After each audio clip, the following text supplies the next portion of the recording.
南无阿弥陀佛。阿弥，尊敬的净和法师，诸位大德比丘，诸位居士同修。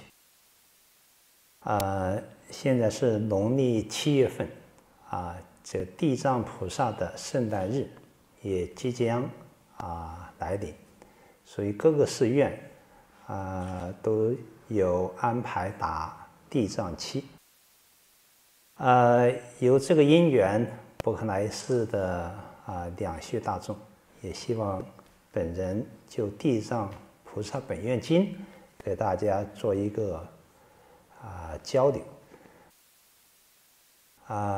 因为这部经还是比较宏大，1个半钟点也不可能讲完，所以就选了一个角度给大家来讨论一下地藏菩萨的本愿与念佛法门这个题目。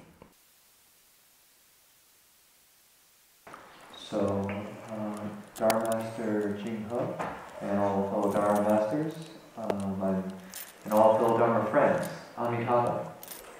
Today is in the 7th lunar month, and this is when we celebrate First Door Bodhisattva's birthday. And here, so in various monasteries, there are First Door sessions being held. And because of this, you could say, occasion, the Dharma friends here at Berkeley Buddhist Monastery and others have requested that I teach on the Earth Door Sutra. The sutra is called the Past Vows of Earth Door Bodhisattva.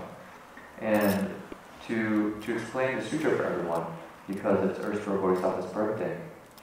Now, this sutra is actually quite large. It's quite expansive. There's many, many topics and principles within it. So in an hour and a half, I can't finish and talk and explain this entire sutra. So I picked a particular perspective to discuss or to look into and investigate with everyone here. So the topic is on Earth Door Bodhisattva's past vows and the Pure Land Dharma Door.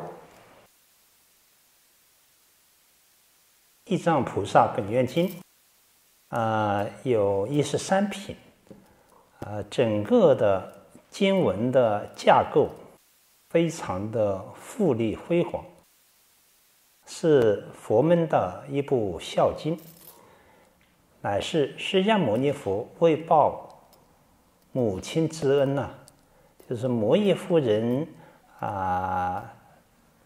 胆喻这个悉达多乔达摩之后7天就命中升到忉利天，就用在结下安居的时候，释迦牟尼佛升忉利天为母说法，说法就放出种种的大光明云，有大圆满光明云、大般若光明云、大慈悲光明云这些光明呢，遍照十方无量无边的刹土，在无边世界的只要有地狱的地方，就有无量分身的地藏菩萨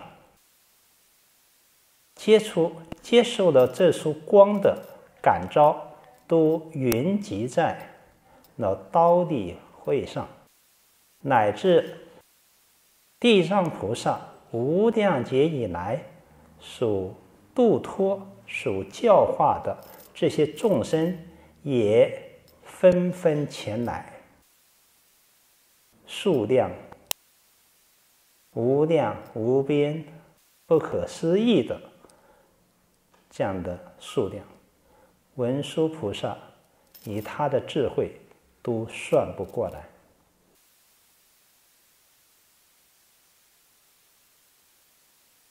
So the Earth Door Sutra has 37 chapters.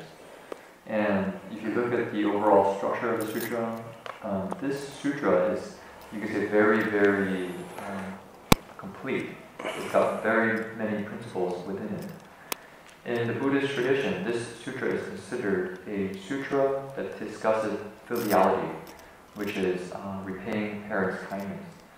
And because Shakyamuni Buddha went to speak this sutra in order to repay his mother's kindness, Queen Maya, who was the Buddha's mother, when he was born as Siddhartha, Prince Siddhartha, his mother died shortly thereafter, 7 days after his birth, and she went to the Tushita heaven to be reborn. And so here, Shakyamuni Buddha in this sutra, during the summer retreat, the Vasa, he went to the heavens to speak the Dharma for his mother. And there he spoke the Earth Store Sutra. And when he was in the beginning of that sutra, it's described that Shakyamuni Buddha emitted limitless clouds and light. He emitted a cloud of great brightness, of great radiance, and also a cloud of great wisdom and great kindness and compassion. And these clouds filled up the 10 directions and reached, you could say, the Buddha worlds, the world systems throughout the, you could say, the Dharma realm. Past what we know about the universe, is even farther than that. And every world system where there were hells, there were limitless earth store bodhisattvas, each of the hells, there to rescue and save the living beings there. So this light shine on these living beings suffering, shine on earth store bodhisattva and gather him to Tushita heaven. And not just earth store bodhisattvas, limitless transformation bodies, but also the various living beings that he has taught also came with him to the Tushita heaven. And so the numbers of beings that came were limitless and boundless, beyond what we could conceive of with our minds. And even the great wisdom Manjushri Bodhisattva looked out and was unable to fathom the number of living beings that came to listen to the Dharma. 这部经典是唐代于天国三藏法师赤沙难陀尊者所翻译的。我们注意到，这位三藏法师同时也是翻译《大方广佛华严经》80卷的翻译者。那这个华严经展开的是毗罗遮那无量的愿行所庄严的华藏世界海佛的境界。那么地藏本愿经所展开的是阎浮提众生涅槃所感召的种种地狱的境界。这在十法界当中就是一个极苦和极乐的两极了。那这两极都是一切唯心造所有众生都有趋乐避苦的本能。那这两部经在一个翻译者手上得以翻译，给我们甚深的启示。我们众生就是要趋向华藏世界海那种庄严的归宿，而规避地狱的种种剧烈的痛苦。这一点大家要引起注意。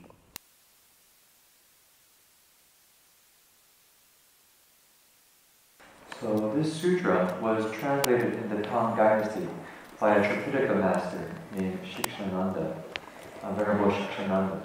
He translated the Earth Store Sutra from Sanskrit into Chinese. And he did not only translate the Earth Store Sutra, he also translated the Avatamsaka Sutra, which is the 80-roll version of the Avatamsaka Sutra. The Avatamsaka Sutra, it describes, you could say, the vows and practices that stem from Vairocana Buddha.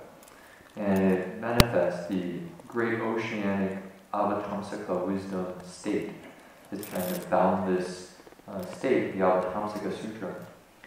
While the Earth Store Sutra describes the suffering and difficulties of living beings in Jambudvipa, especially the hells.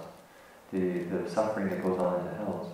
And so this sutra, Earthstar Sutra, describes the suffering and pain of living beings.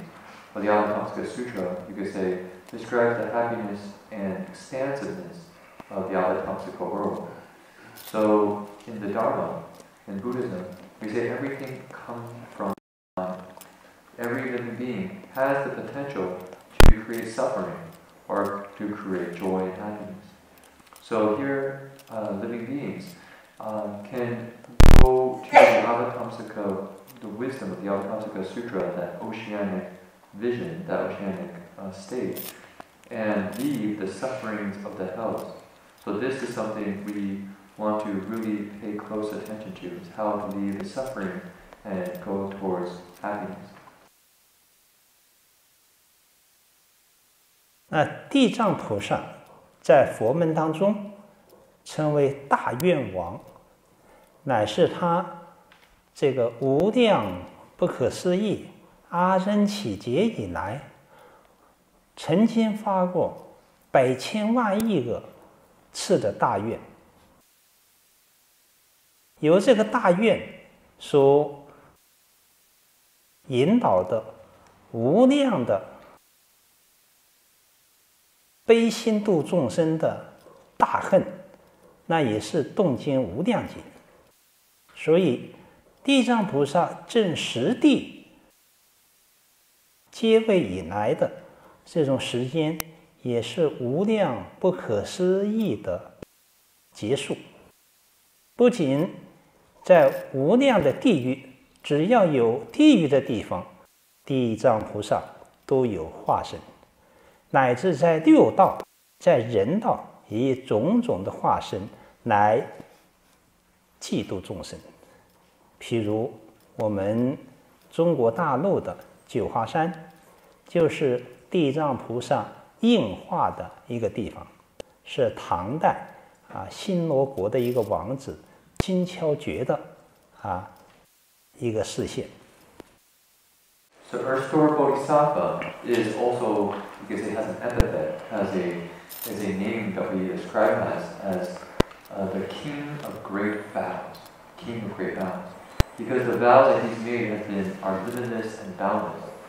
His vows have been ongoing for limitless asankya chaos of eons. Asankya is like a very large number. And he's practiced these vows for a long, long time, rescuing living beings from suffering. He has very much worked at saving living beings from suffering. He's also been a 10th ground bodhisattva for limitless and boundless eons as well. And anywhere there are hells, in any of the world systems where there are hells, he goes there to rescue and help living beings and relieve them from their suffering. Not only in the hells, he also goes to the human realm to save and help living beings there as well. In our own world, there is a mountain that's very famous called Zhouhuasan, which if you were to translate it would be 9 flower mountain. And this is a place that is dedicated to Earthstar Bodhisattva because a prince who went there is seen as a transformation of Earthstar Bodhisattva. And so he was somebody who, if you say, manifested here in our world as a prince who cultivated the way.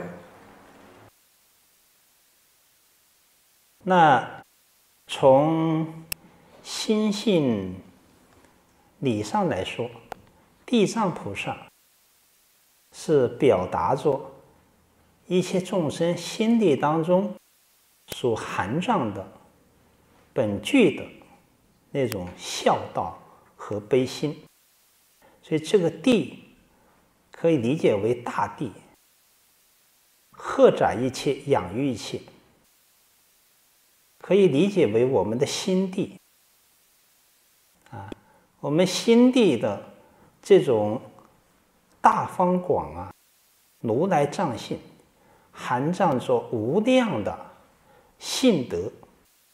在信德当中，地藏菩萨所显彰的是孝道和对一切苦难众生的悲心。这两个性德的彰显，就能够最大限度的令众生的心性趋向于佛果。这就是地藏菩萨在心法上给我们的启迪。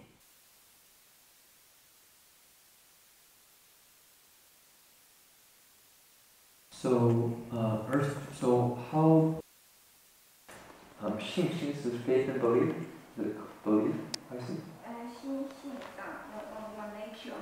Okay, so in respect to our awakened nature, our xin, our you could say self nature, our awakened nature, our Buddha nature, Earth-Store Bodhisattva is, you could say, connects into our minds, into our mind ground, and manifests the natural, the kind of inherent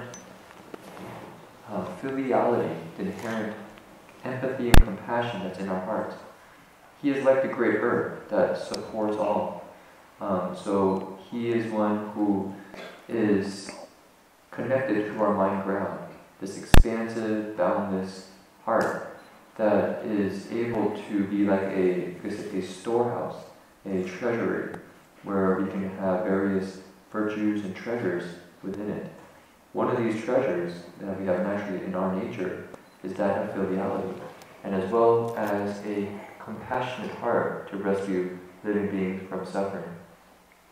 So this, you could say, awakened nature, this Buddha nature within all of us, is very important because it's the seed that allows us to realize the fruit of Buddhahood, and we can realize Buddhahood. And Earth-Store Bodhisattva helps nurture the seed to help us realize Buddhahood. 那地藏菩萨是以他的大愿、宏愿，所谓地狱不空，誓不成佛，众生度尽方证菩提的这种惊天动地的大愿，来感发人心的。那这里谈本愿，是他在因地当中所发的种种的大愿。这所有的大愿当中，有一个共有的特点，就是要让一切众生成佛之后，地藏菩萨才成佛。如果还有一个众生在地狱里面，在轮回里面没有成佛，那地藏菩萨就永不成佛。那这个大愿跟念佛法门有什么样的关系呢？我们来看，地藏菩萨在因地发了无量百千万亿个大愿，在地藏菩萨本愿经当中，释迦牟尼佛应与会的文殊菩萨的请求，说地藏菩萨因地发愿的过程，给我们介绍了4次的发愿的过程。那这4次发愿过程就直接的跟念佛法门相关的就有3次。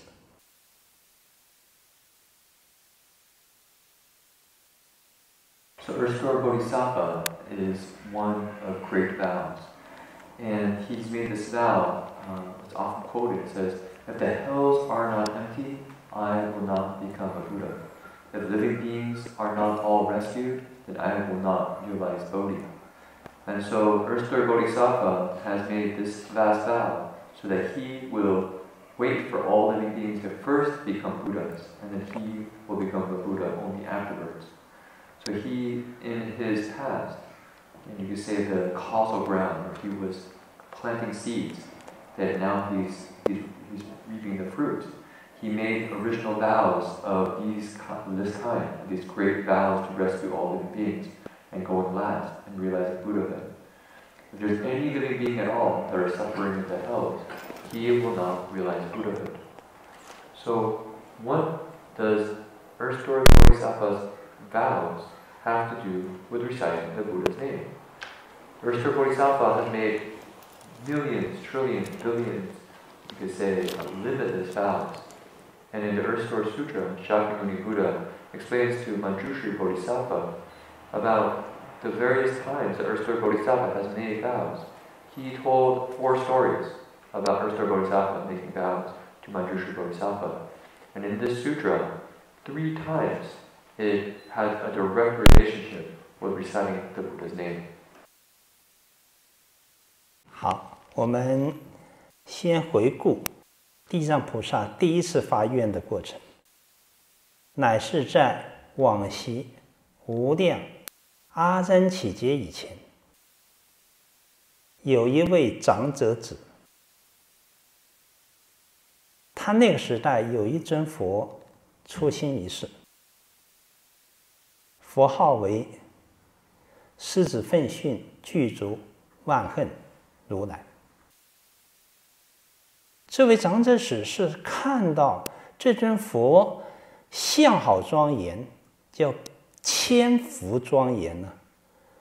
这千福庄严是指佛具有32相，100种福能够庄严一相，那32相就是3200种福才能庄严这样的圆满的32相啊，所以概括的说就是千福庄严。所以见到这个相就心生欢喜，就请问佛要做何等行能够成就这样的相好。那狮子奋训具足万恨如来就告诉长者子，要成就这样的相好庄严，一定要久远度脱罪苦众生。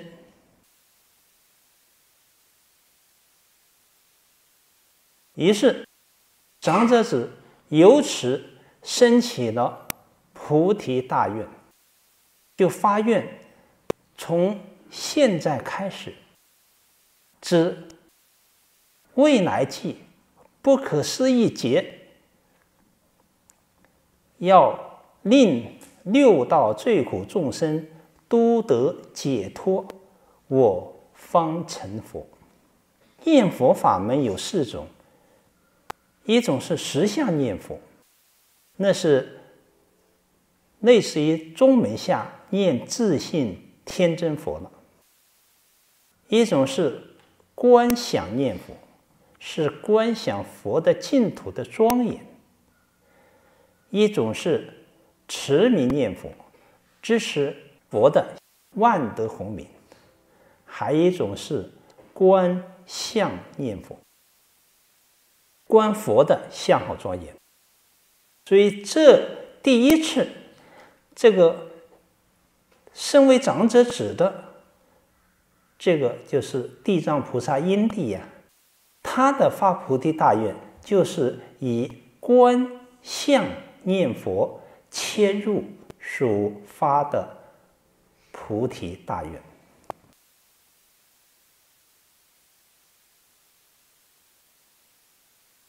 So we all remember or reflect on what's the first story that's taught in the Erstwhile Sutra. The first story goes that many asankya eons ago, many limitless eons ago, there was an elder's son, and this son was the previous incarnation of Erstwhile Bodhisattva. During this time, he met a Buddha, and this Buddha's name was, if I get it wrong, please correct me, I think it's Lion Sprint Courageous Vigor of 10,000 Practices, Tathagata. And he met this Buddha and saw this Buddha and thought, wow, his radiance and his adornment are extremely inspiring. He's awe-inspiring in his appearance. We say he has 1,000 hallmarks, 1,000 adornments that adorn his body. And oftentimes in the Buddha's teachings, we describe the Buddha as having 32 hallmarks. And these hallmarks come about because For each hallmark, the Buddha cultivated 100 blessings, 100 things that he did that were wholesome, that helped develop one particular hallmark. So if you take 32 and multiply that by 100, you get 3,200 blessings that make this appearance. So as a shorthand, we say 1,000 marks, 1,000 blessings that make his appearance full. So this Buddha had an extremely radiant appearance. Now when this elder son met the Buddha, he thought to himself, wow, he made a request after being very happy and joyful. He said, how does one cultivate so that one can realize an appearance like this?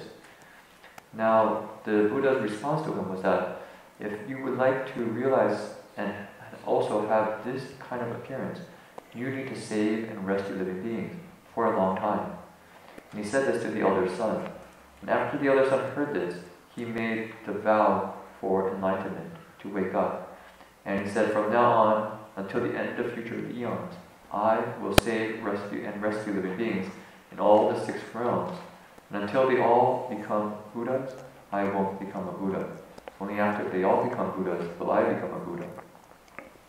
Now, in the Buddha recitation method, we say there's 4 different kinds of recitation, or 4 different ways of being mindful of the Buddha. The first kind, we say, is called the true mark recitation, a true mark practice. And this is, you could say, going directly to our awakened nature. The recitation where we are immediately accessing our awakened nature. The second is that of contemplating the Pure Land and its various adornments. We contemplate Amitabha's Pure Lands and you could say the environment there. The third kind of recitation is reciting the holy and sacred name of Amitabha Buddha. And the fourth kind is to contemplate the image of Amitabha Buddha and all of his hallmarks. And so in this story, we can see that the elder son, who was then Erstore Bodhisattva, who's the now Erstore Bodhisattva, made the vow for enlightenment after seeing the Buddha. So this was the fourth practice. He was contemplating the image of the Buddha. 好，我们再来看地藏菩萨因地第2次发愿。也是追溯往古无量阿僧祇劫以前，有一个婆罗门女，是一个孝女，很有深厚的道德，乃至出生以来都有护法善神的护佑。她有一个母亲，是信仰外道，对三宝不仅没有信心，常生诽谤。所以他的女儿是一个就知道母亲这样的邪见结局非常不好，就有种种善巧方便令他的母亲改邪归正。这样的效果略有一点，但没有完全让母亲建立正信，他的母亲就去世了。为此，婆罗门女就深感悲痛，知道他的母亲以这个邪见一定会到一个不好的地方去，这样就把他家里所有的金银财宝全都拿出来去供养佛土。当时是佛的相法时代，佛已经不在了，但是有寺院，有塔，有形象，所以婆罗门女就去供养这个觉华定自在王如来。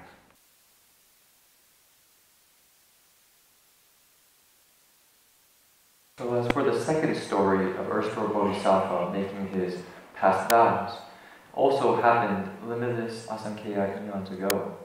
And this story, he was a Brahmin girl who was extremely, you can say a daughter, a Brahmin daughter, who was extremely filial to her parents. She was one of great virtue and had, you could say, many Dharma protecting spirits following her and supporting her throughout her life. However, her mother did not believe in the three jewels, did not have faith in the Buddha Dharma, but in fact had believed in some other external religion that went outside. But she did not only not believe in the three jewels, she would actually slander and criticize the three jewels. And because of this, her daughter, this Brahmin girl who was extremely filial, tried in many ways to try to help her and teach her to have proper faith, to understand and do things properly. And although she tried to teach her for a long time, she was only able to help a little bit, and the mother never really developed the proper faith and confidence in the Dharma. And then her mother died. And so this Brahmin girl was extremely sad, knowing that her mother, during her life, had these, you could say, improper ways of seeing things. And so she knew that afterwards she would go to a place of suffering, a bad place. So at that point, she took all the treasures and valuables of her home and made an offering to the Buddha. Now during that time, it was during a Dharma Image Age. What that means is that the Buddha was no longer in the world. There's the proper Dharma Age and then the Dharma Image Age. So the proper Dharma Age is when the Buddha is in the world. Afterwards is the Dharma Image Age, when the Buddha is no longer around. However, there are still monasteries and stupas. And so she went to those places in order to make an offering to the Buddha. Now that time was during the time of the Buddha which is, you can say, samadhi-flowered, self-mastery king, Tathagata. That was the Buddha's name at that time.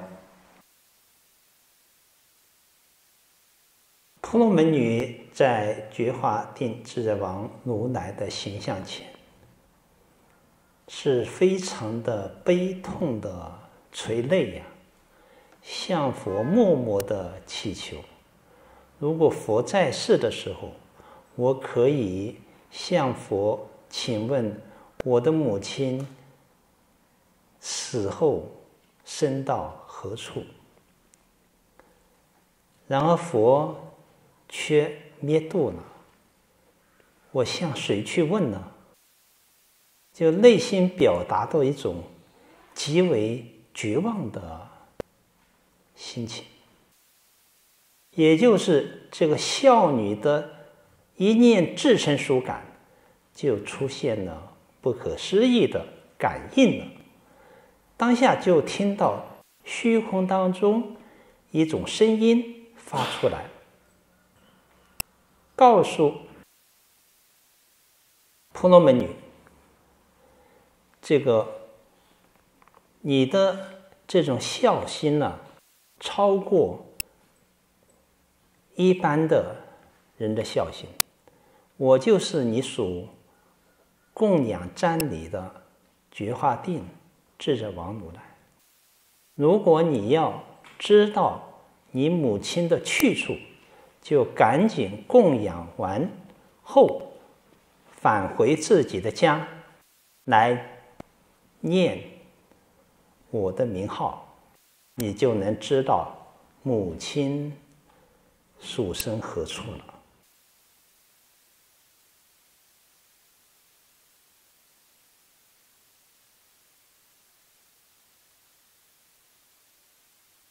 So the Brahmin girl in front of this Buddha's image was extremely sad, very sorrowful, and prayed mournfully and quiet and to the Buddha, prayed to the Buddha, and quietly said to herself, if the Buddha was in the world, I could ask the Buddha in person where my mother went. But now that the Buddha is gone, who can I ask? And in her heart she had this sense of helplessness, you could maybe love it hopelessness. But because of her filiality, and her sincerity, this led to an inconceivable response, something quite beyond the ordinary.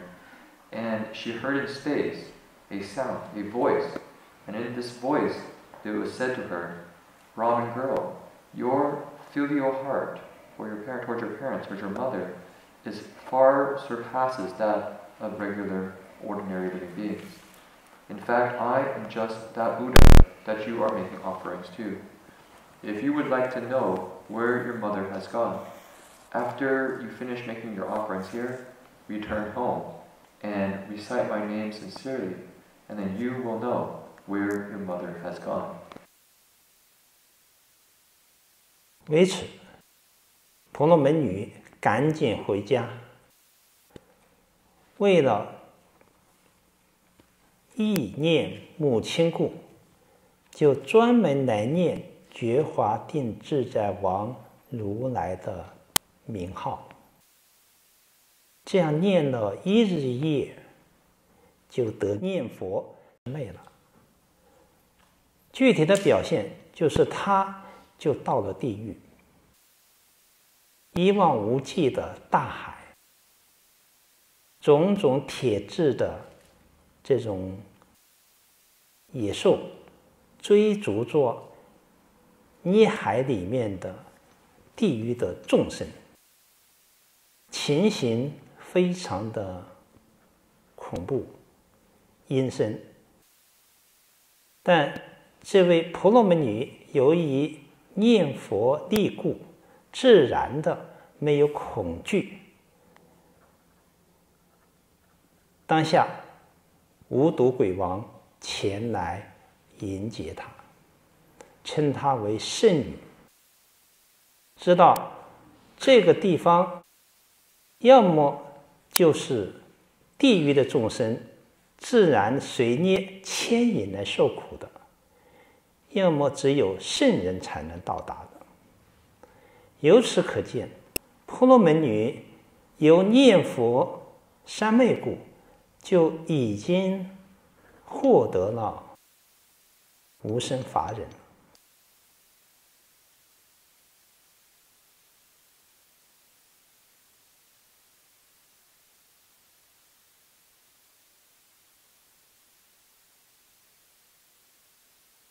So this Brahmin girl then went home after she made her offerings and single-mindedly recited this Buddha's name, and recited his name for 1 day and 1 night, extremely sincerely, that she was able to enter the Buddha recitation samadhi. And at that point, she went to the hells, and there she saw a great ocean. And in that great ocean, there were many, many animals, you could say wild beasts. They were all made of, you could say, iron and metal, looking very fearsome and terrifying. And they were chasing the beings in the hells and causing them a great deal of suffering and torment. And although it was an extremely frightening sight, she was naturally without any fear because of her recitation of the Buddha's name. She was naturally without fear. At that point, there was a ghost king whose name was Poisonous, and he addressed her as a sage. And because she says that in the hells, there are only 2 ways of getting there. One is the hells are to come because of the beings who've done a lot of bad deeds and who enter the hells to undergo suffering. The only other way to come are that the sages come, the awakened beings. And so she, from reciting the Buddha's name and entering the Buddha's samadhi, already realized the state of the patience of the non-arisal dharmas. She realized this is Wusen Faran, which is a very high stage on the Bodhisattva path. 婆罗门女就在地狱的涅海旁边，与无毒鬼王有一段对话，主要是询问地狱的住处，同时更主要是想询问他的母亲约地利身在何处。无毒鬼王合掌向圣女禀白，约地利罪女就已经到了地狱，就由于他的女儿供养瞻仰觉华定自在王如来的这种功德，在3日以前就已经离开了地狱，升到天上去了。不仅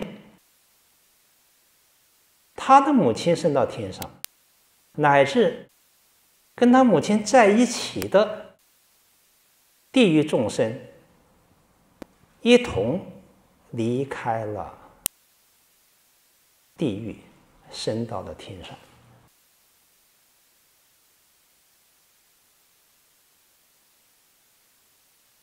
So this Brahmin girl in the hells had a discussion, a dialogue with this ghost king, Poisonous. And so she particularly asked about the location of the hells. But she also had a particular question, wishing to know where her mother, Yue Li, had been reborn. This ghost king, Poisonous, replied, with his palms together, he said, "Your mother Yue Li came to the hells, but she, it was said that because this Yue Li had a very filial daughter who made offerings and praised the Tathagata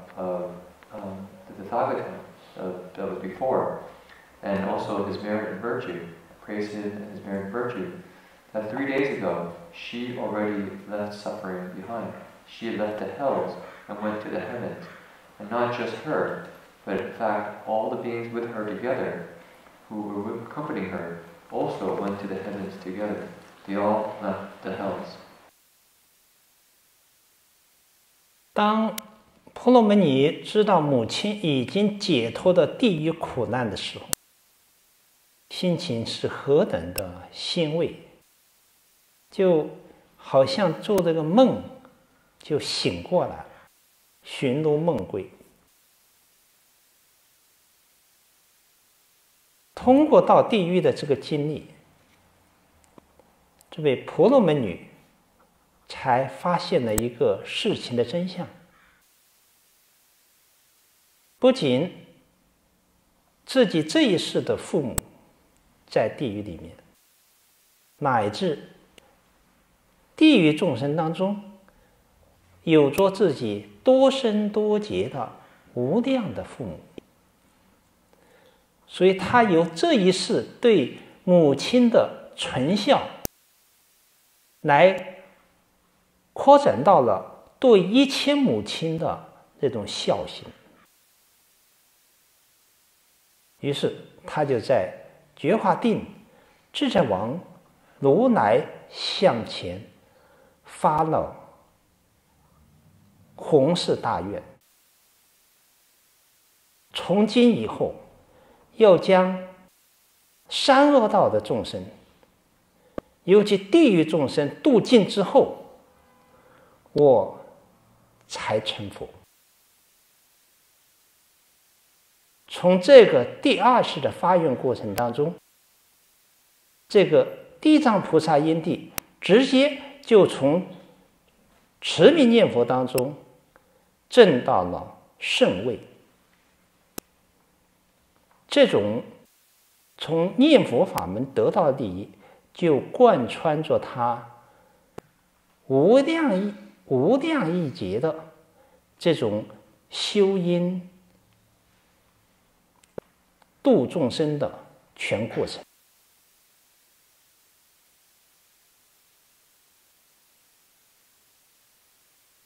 So this Brahmin girl, having heard of the release and free, that her mother had been released and freed from the hells, was extremely happy and awoke, just like from a dream. And there she reflected on her experience having gone to the hells, and having seen this situation for herself, this is what it was like in the hells for herself, she realized that not only to rescue and help the living being her mother in this life, but that in the hells there were many living beings who, if you look at the lives from many lives past, even these past lives, were all her mothers in past lives. And so she then expanded her heart of filiality to all living beings. So all living beings has been her parents in past lives. So in front of this Tathagata, this Buddha, Samadhi, flower, self-mastery king, Tathagata, erstwhile Bodhisattva made these great vows, saying that he will rescue, or she will rescue, the living beings in the three paths, in the suffering paths, which are the hells, the ghosts, and the animals. And only until all the hells are empty of living beings will she realize Buddhahood. So from this, we can see in the second time, the story in the sutra, that she made this vow, she was able to realize sagehood from reciting the Buddha's name. So being able to recite the Buddha's name was truly you could say, a result of her having cultivated for many eons in the past, the Buddha's way.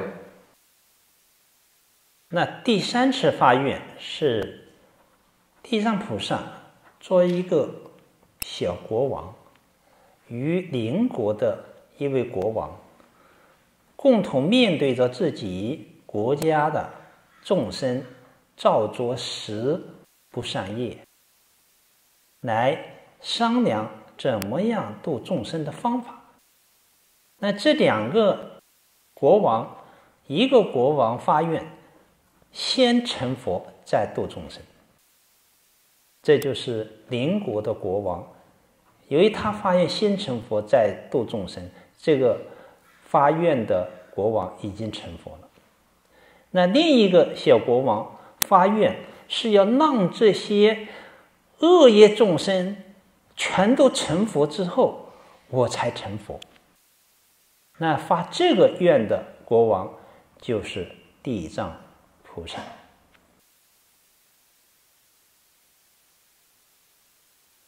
So in the third story, where erstwhile Bodhisattva made the vow to make his vows, in this story he was a king of a small kingdom, and his kingdom was bordering another kingdom, and these two kings had, you could say, their citizens who were not very wholesome. They would do the 10 evil deeds, the 10 unwholesome deeds, and so these two kings got together and discussed how can they help the citizens, how can they help the living beings in their nation.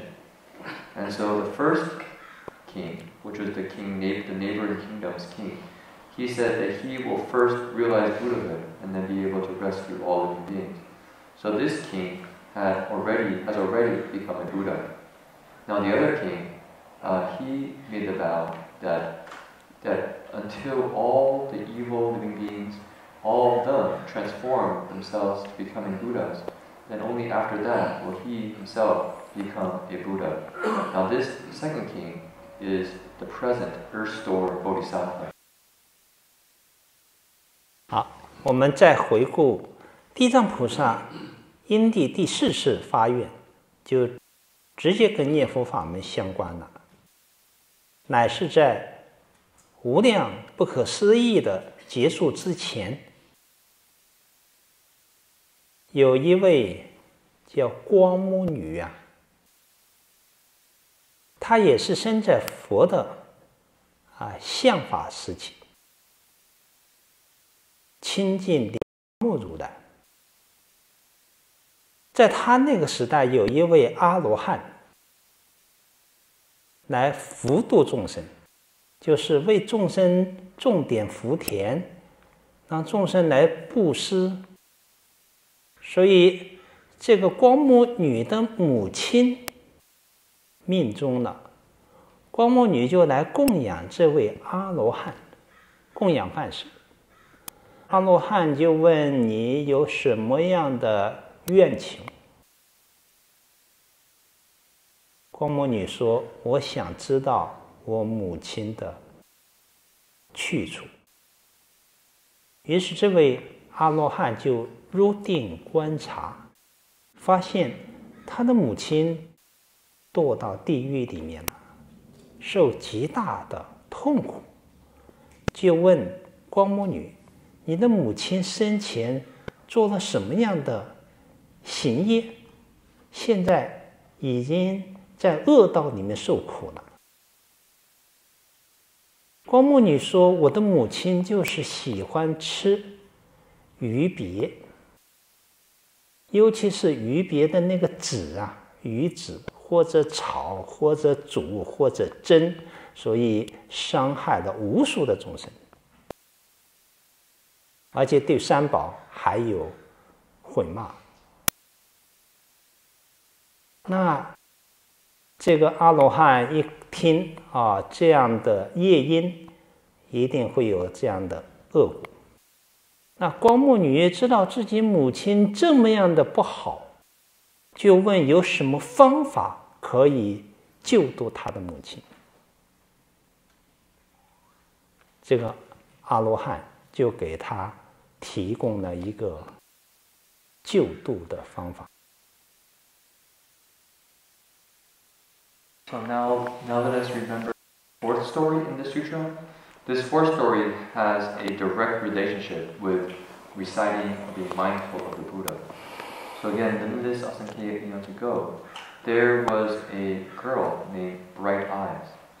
Now she was also in a Dharma Image Age of a past Buddha. And so during this time, there was an arhat. And this arhat would go out on alms rounds and receive offerings and be, you could say, a field of blessings. What this means is that living beings can make offerings to the arhat in order to plant blessings to bring about good results in the future. So this girl, Bright Eyes, mother had passed away. And so she, at that point, made an offering to this arhat. And this arhat asked her, do you have any wishes? Do you have any wish?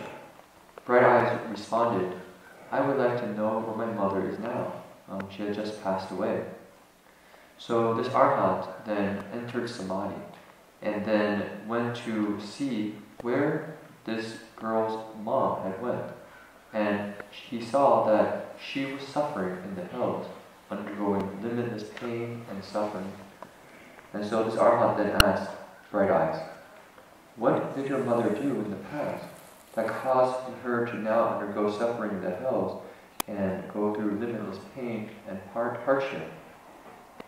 Bright Eyes replied, my mother liked to eat seafood, fish, especially caviar, the eggs of the various fish and animals. And she would cook them, boil them, steam them, fry them. And because of this, she brought harm and pain to limitless living beings. Not only that, she would criticize the three jewels. The arhat, upon hearing this, knew that these causes brought about these results of suffering. And so Bright Eyes then asked this arhat, how can I rescue my mother? So the arhat then gave her a method. 那这个方法是什么呢？就是阿罗汉告诉光目女，你回去之后，一心称念清净莲花目如来的名号，兼带塑造佛的形象，广做供养。于是光目女为了救母故，回去专念清净莲花目如来的名号，当天晚上就有感应，在梦中清净莲花目如来告诉他，你的母亲很快会升到你的家里，只要他感觉有饥饿寒冷的这个时候，他就会开口说他的事情。果然，光目女的家里的婢女呀，就生了一个女婴。这个女婴就是她母亲投胎的。一生下来就跟光目女说：“我刚从地狱里面出来，还幸亏你修了大功德，我才能出来。但是我这一期的生命很短暂，只有13岁。13岁过完之后，又要堕到恶道里面，就向他女儿祈求，你有什么方法来救我？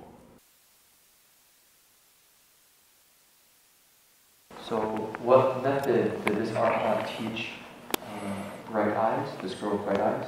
He said, recite the name of Qingjin Yonghuangmu Rulai, which translates to pure lotus eyes, I think pure lotus eyes, Tathagata, and recite his name, make offerings to him, praise him, and if you are sincere, then you will know where your mother has gone. So that night, that following that, this young girl, bright eyes, sincerely recited the name and made offerings to this Buddha. And that evening, she had a response. In her dreams, she heard and learned that her mother will be reborn in her household, and that in the time when that boy, when that person was born, can feel hunger and cold, then he will speak.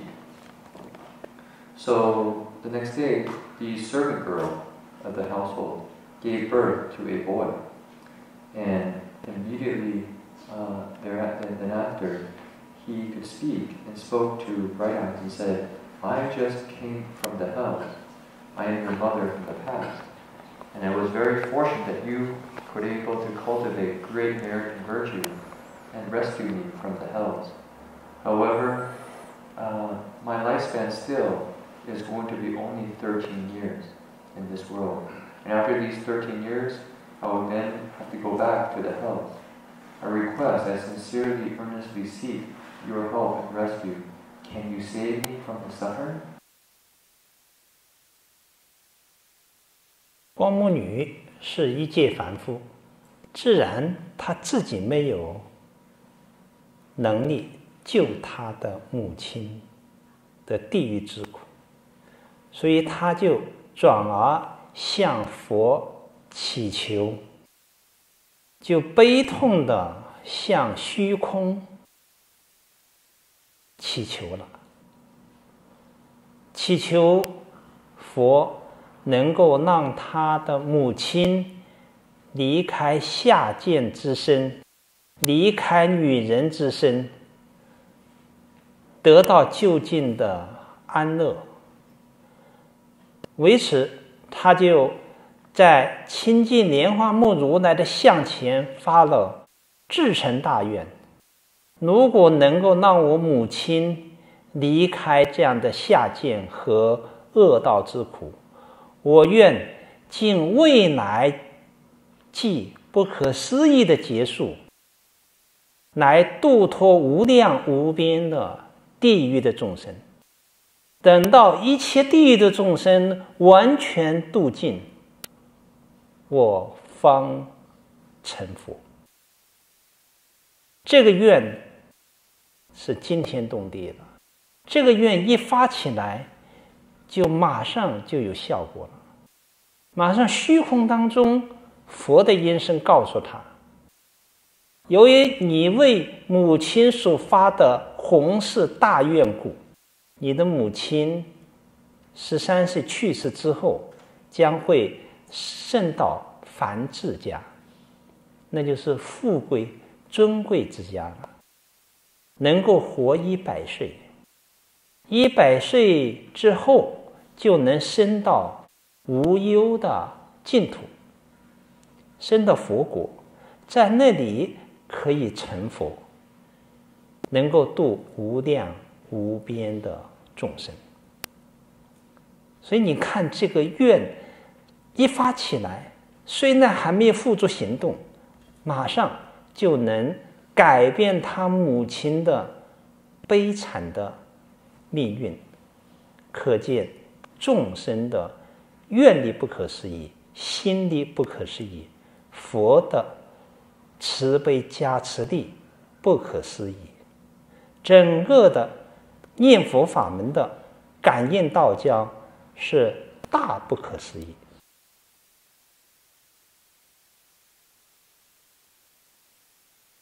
So at that time, Bright Eyes, this young girl, was actually still an ordinary living being. She herself had the ability to rescue her mother from suffering. She made a request to the Buddha.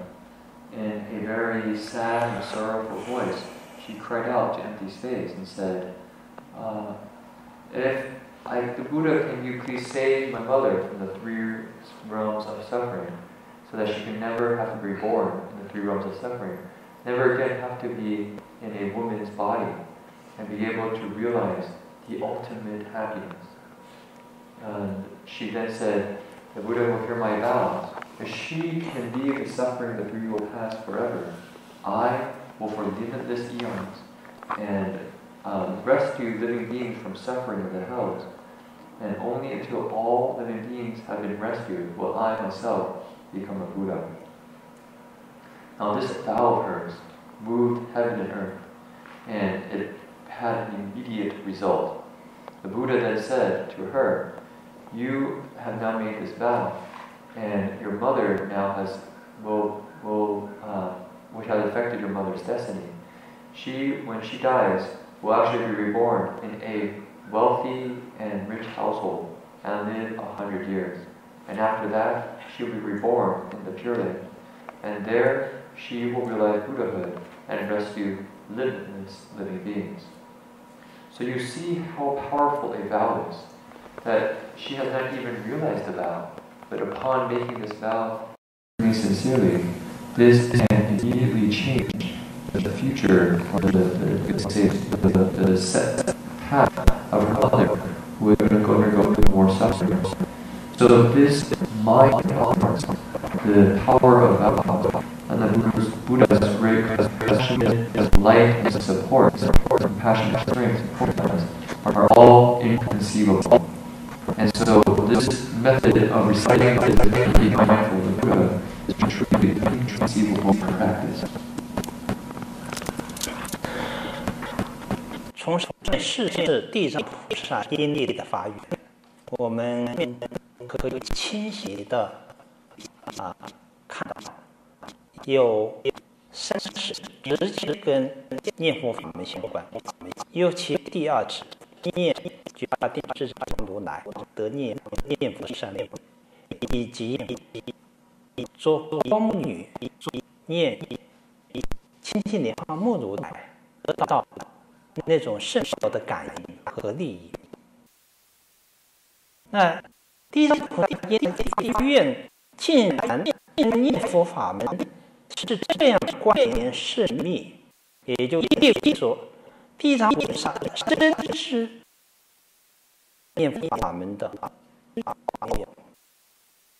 这个奥妙，这种利益也就全体的体现它所要建构的地藏法门的全过程当中。所以我们读地藏菩萨本经，也全体的感受到了地藏菩萨用他的果地藏功德加持一切众生的圣妙利益，不是说众生要靠自己修行得道，只要是称念地藏菩萨的名号，去供养地藏菩萨，去塑化地藏菩萨的形象，去读诵地藏菩萨本愿经，就能得到种种圣妙的利益。尤其是谈临命终时的利益。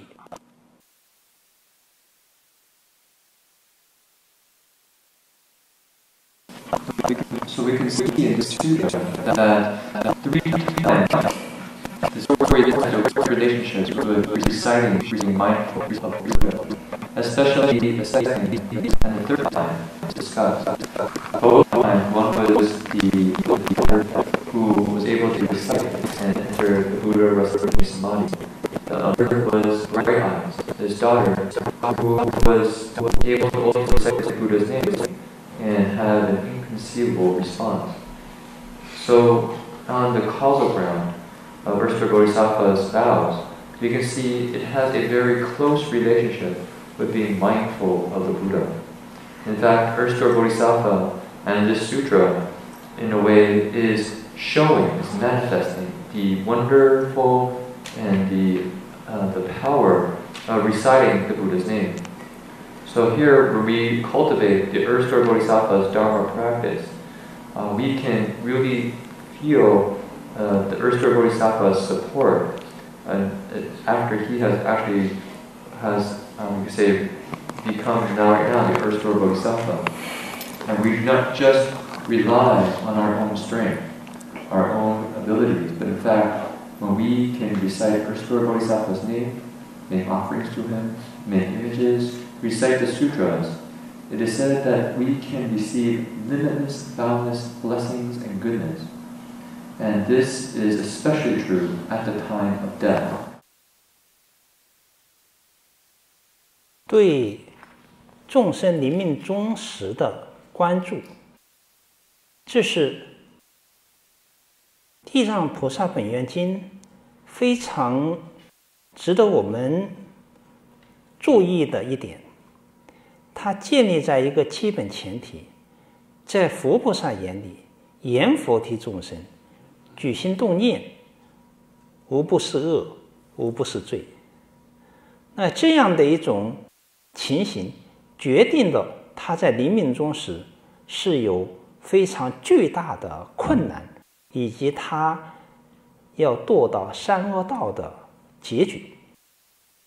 于是怎么去解决在临命终时最紧要的关头，令众生离恶道苦，得究竟的解脱呢？这里给出的甚妙的方法还是称念佛名，于是就有称佛名号第9品的施设。 So during the time of death, the Erster Sutra is extremely important, and we should all be very attentive to this sutra at the time of death. In the sutra, it describes one very, you could say, one theme, one principle that runs throughout. And it says that in our world, in Jambudvipa, the living beings here, in every thought, in every movement that we do, it's a seed of evil and creates offenses. Whatever we do has a lot of harmfulness in it many times. And so when the time comes for living beings in this place to die, then a lot of difficulties arise at the time of death that can lead us to the 3 paths of suffering. So at death, how do we not go to these 3 paths of suffering and really realize the ultimate liberation and freedom? This sutra also gives us a method that teaches us to recite the Buddha's name. So the 9th chapter, the 9th row of the sutra, is a chapter that's titled Reciting the Buddha's name.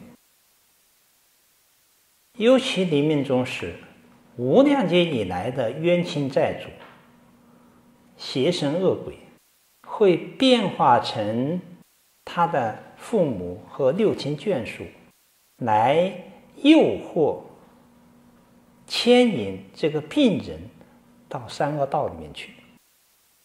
在这紧要关头，《地藏本愿经》不断的提醒，这时候家人、6亲眷属乃至有一人能够称念佛菩萨的名号，这些险境都能度过，下三恶道的罪孽就能消除，就能得到解脱。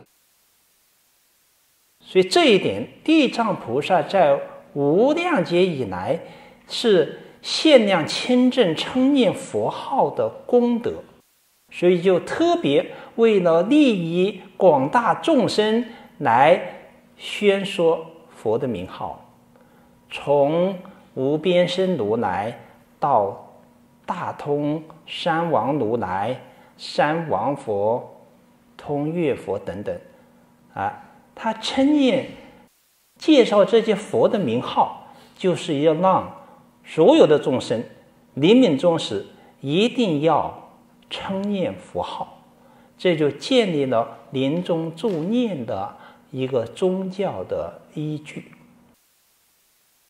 So at the time of death, various living beings, you could call them karmic debtors, beings that we've had a karmic debt to, that we may we've hurt or have affinity with, they come along with various evil spirits and ghosts to, you could say, pull us, to grab us and pull us into paths of suffering, these three evil paths of suffering.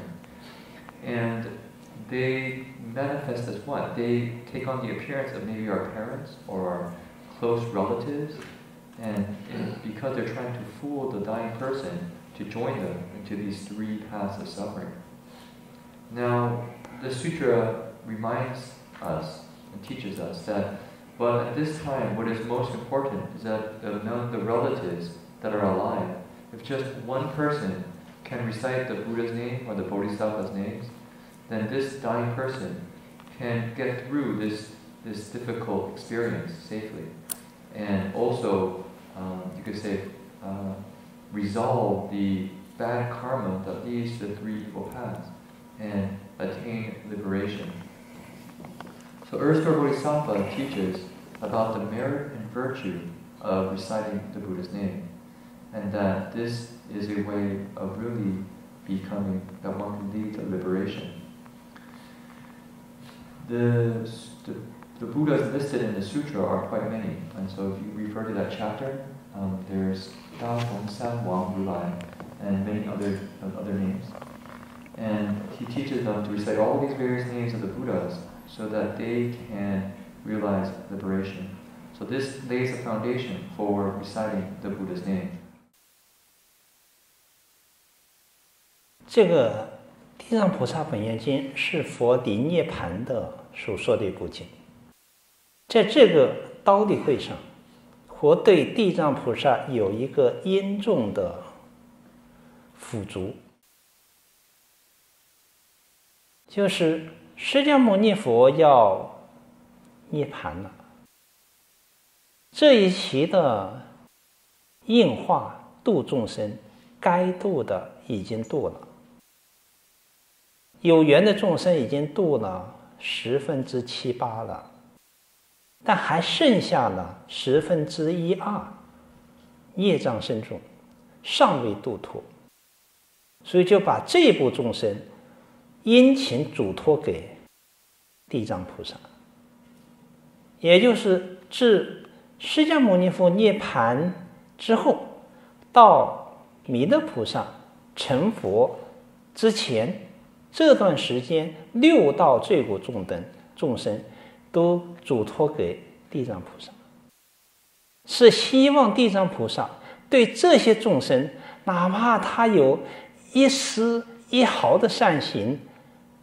你都不要让他到三恶道里面去，都要让他得到解脱。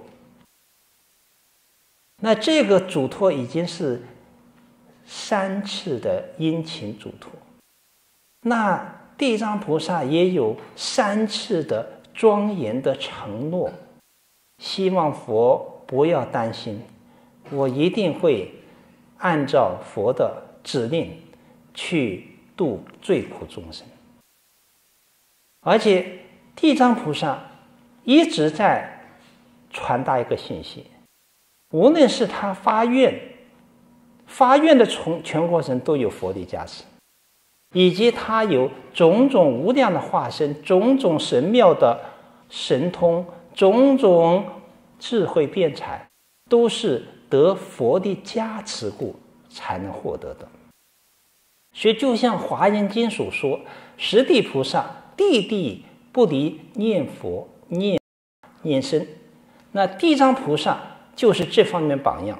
在东经无量劫以来，虽能证到了十地菩萨，他是仍然在念佛，仍然在祈求佛的加持。他自己表达，如果没有佛的加持过，我一切的度众生的佛事都无法展开。所以念佛法门，佛的果地的加持力就贯穿着地藏菩萨从初发心到圆成十地菩萨的全过程，乃至这样的特质是会深深的植入到地藏法门的这里面去的。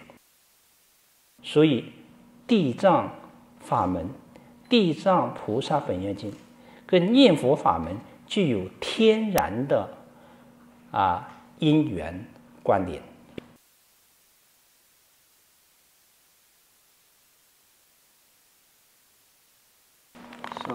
So the Earth-Storer Sutra was spoken by Shakyamuni Buddha before he entered into Nirvana. He would enter Nirvana. So in the Tushita heaven, when he spoke the sutra, Shakyamuni Buddha, you could say, entrusted Earth-Storer Bodhisattva with the living beings in this world. He said that he's rescued all living beings that he has had his affinity with, that he's supposed to rescue. However, there are still living beings, you could say maybe 10 or 20% of living beings, still here who have very, very heavy karma, and that he has not been able to rescue. And so he says to Earth-Storer Bodhisattva, I entrust these living beings to you, Earth-Storer Bodhisattva.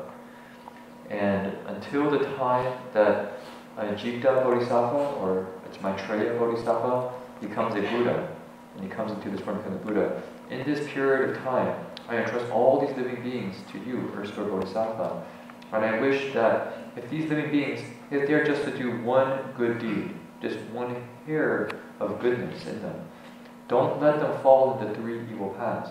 Don't let them go to the places of suffering, but help them realize true freedom and happiness. He entrusts Earth-Storer Bodhisattva with these living beings of this world 3 times. And 3 times Earth-Storer Bodhisattva sincerely and humbly says to the Buddha and tells him, please do not worry, World Honored One. I will do as you say. I will protect and support living beings. So Earth-Storer Bodhisattva is one who made great vows throughout his cultivation. But not just that, he also said that he was only able to do this because of the Buddha's compassion and power and support throughout his cultivation. His limitless spiritual powers, his ability to manifest millions and billions and trillions of limitless bodies, his limitless wisdom and eloquence, his ability to teach, all come because of the Buddha's constant support and blessings. So here, we know also in the Avatamsaka Sutra, on the 10th ground, the Bodhisattva never leaves behind the mindfulness of the 3 jewels. Mindfulness of the Buddha, mindfulness of the Dharma, and mindfulness of the Sangha. Even on the 10th ground, they're always constantly mindful of the Buddha. And Earth-Storer Bodhisattva here as a 10th ground Bodhisattva is always mindful and relying on the Buddha's strength and sincerely requesting his help and support so that he is able to do what he is doing to rescue living beings. On his own, by himself, he would not be able to do it. So Earth-Storer Bodhisattva, from the time he made the initial resolve to become a Buddha until now, on the 10th ground as a Bodhisattva, he has constantly been mindful of the Buddha and been relying on the Buddha's strength. So here, we can see that the Earth-Storer Dharma door, the Earth-Storer practices, as well as the Earth-Storer Sutra, as well is deeply connected to the Pure Land Dharma practice. There is a very natural and a deep, profound connection between Earth-Storer Bodhisattva and the Pure Land practices.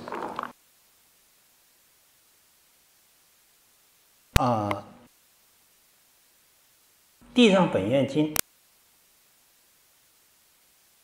整个的这种精神意趣与念佛法门的紧密关联，可以体现在3个共同点上。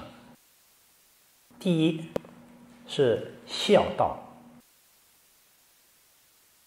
这孝道，中国儒家也非常重视，百行孝为先。在佛教里面，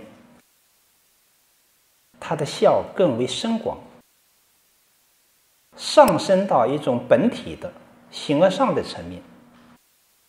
孝通法界，孝的圆满至极之处，就是能成就无上正等正觉。这个净土法门的净业三福，在人天福当中，第一句就是孝顺父母。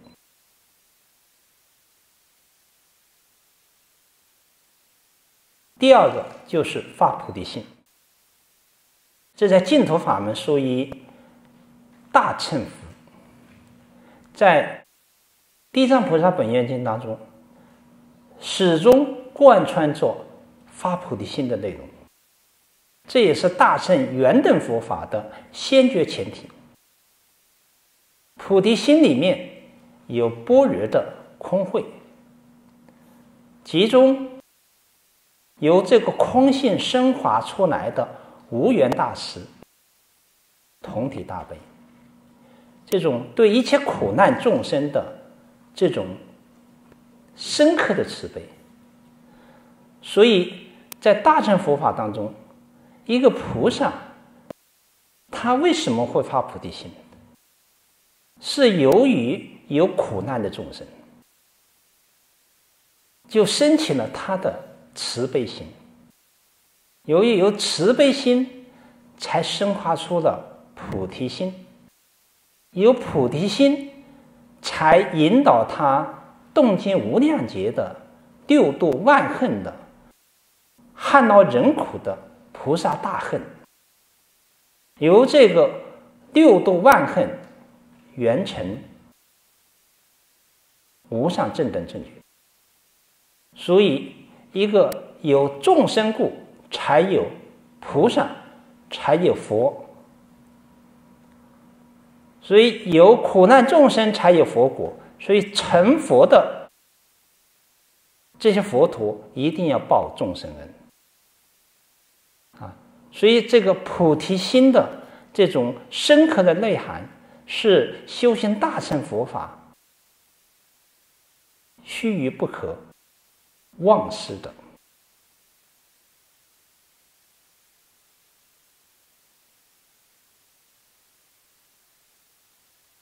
So when we look at Erstore Bodhisattva, the Sutra, and we also look at the reciting the Buddha's name or being mindful of the Buddha, there are 3 places of, you could say, overlap. There's 3 places of mutual support where they connect. One is the principle of filiality, this path of filial practice. And we know also in Confucianism, it is said that among the various virtues, the 100 virtues, filiality is number 1, is foremost. In Buddhism, this practice of filiality is broadened and expanded. It is seen as something part of our awakened nature, and it can be expanded throughout the Dharma realm. In fact, the greatest act of filiality is to realize Anuttara Samyak Sambodhi, the realization of the Buddha. That's called proper ultimate awakening. It's the proper, equal and proper enlightenment of the Buddha. And this realization in the Pure Land tradition, the filial practice, being filial, is the first responsibility, the first thing we must do as a living being on this practice of the Pure Land school. The second place of similarity is that of making the Bodhi resolve. In the Pure Land school is a Mahayana Dharma, and in Erstore Bodhisattva, we see that he makes the Bodhi resolve over and over again. This Bodhi resolve comes from realizing the emptiness of all phenomena, and then from this place also making this limitless vow to rescue living beings from a place of great compassion and kindness. It is from seeing living beings and their suffering that compassion is born. So this is why in the Mahayana tradition, all bodhisattvas make this great resolve to rescue living beings. The bodhisattvas see living beings suffering, and from there, they give rise to a heart of compassion. And from that, they make a great resolve to cultivate. And they practice the 6 paramitas. They perfect the paramitas and the various bodhisattva practices. And from that practice, they can realize Anuttara Samyak Sambodhi, the Buddha's ultimate awakening. So, because there are living beings, then there are bodhisattvas who can then realize Buddhahood. And so, the bodhisattvas are truly mindful of the suffering living beings and wishing to repay the kindness of living beings.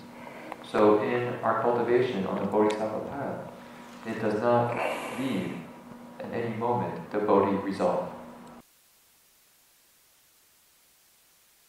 第3个共同点就是感应道交的法则。净土法门和地藏菩萨本愿经都贯穿着这个原理。那这个原理是法界当中一个甚深的奥秘，在涅槃凡夫层面，可能我们只能是从信心下手，要相信法界具有一种佛菩萨的慈悲救度的力量，他早已成就。能感之机，就是我们以信愿称名去感，那这个力量就会因，这有感就有因，就像撞钟一样的，你一撞就有声音，不撞就没有声音。那的佛的果地上的威神加持力、拯救力是大不可思议，所以他就有能力来解决我们生命当中种种的困顿，乃至于我们生死关头离开三界轮回的这么一件大事。那就要从信心下手，这个信心就是智慧，没有圣善根和般若智慧，很难升起这样的信根信力。那这个净土法门以地藏本愿经全体都贯穿着这样的一个理和事。于是从这3种共同点来看，地藏菩萨本愿经本质上就是一部弘扬净土的经典。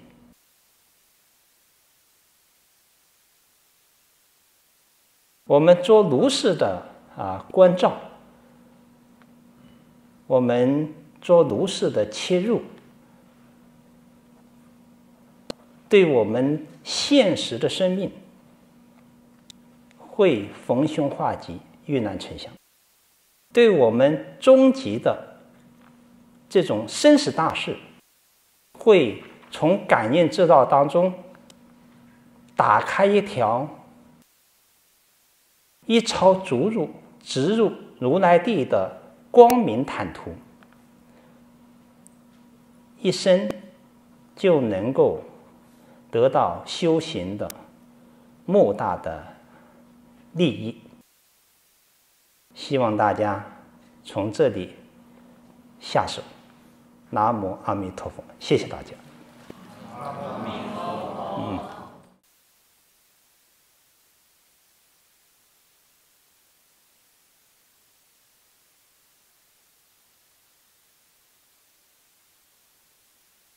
So the third principle of similarity is what you say, 因教教. You could say the cause and the result intertwine, the way intertwines in inconceivable ways. And when we kind of see the result that comes from the Tao, the way things are is inconceivable. So both in the Pure Land Dharma practice as well as in the Earth Store Sutra, we see this principle. You could say this is a kind of like a hidden secret in a little ways, or something that we really don't see for ourselves oftentimes. That is the nature of our universe, of the Dharma realm, of this world. And we as ordinary living beings cannot truly see it clearly. So, at least in our current state, we cannot see it clearly. So one way to enter into it is that we have a confidence, a faith in the Buddhas and Bodhisattvas, that they have really truly realized the way, have become sages, and accept their teachings. And we can use our pure faith, our confidence in the Buddhas and Bodhisattvas, make a vast vow, and recite sincerely the Buddha's name. And from here, we can have a response. This can be likened to hitting a bell. So if we want to hear the sound of a bell, we hit the bell, and there is a sound that comes out of it. So our cause we plan is just like hitting the bell, and then the sound that comes is the response. So we can really rely on the Buddha's support and compassion in our practice. His spiritual power is inconceivable, as well as his compassion and kindness. And by reciting his name and cultivating the way, he can help us resolve the various problems of our life. Everything will work out. And so what we need to do is have true faith and true confidence in the Buddha. And this is often born. This is born from true prajna wisdom. When we have true prajna wisdom, to see things as they are, we can have true confidence in the Buddha. And then the principles and the specifics, you could say the theory and the application of the theory, they merge and come together. So here in Earthstor Bodhisattva, you could say this Earthstor Bodhisattva Sutra can be said to be a sutra that propagates, that teaches, that supports the Pure Land Dharma practice. And so here we can study it, we can investigate it, we can reflect on it. And this is a place that if we really cultivate it, we will have benefits in our current life. But not just in our current life, at the time of death, it will open a road, open a path. This path is a straight path to Buddhahood. So that in this very life, we can realize the true benefits of our spiritual practice. And so I wish that everyone can truly apply their efforts here. Amen.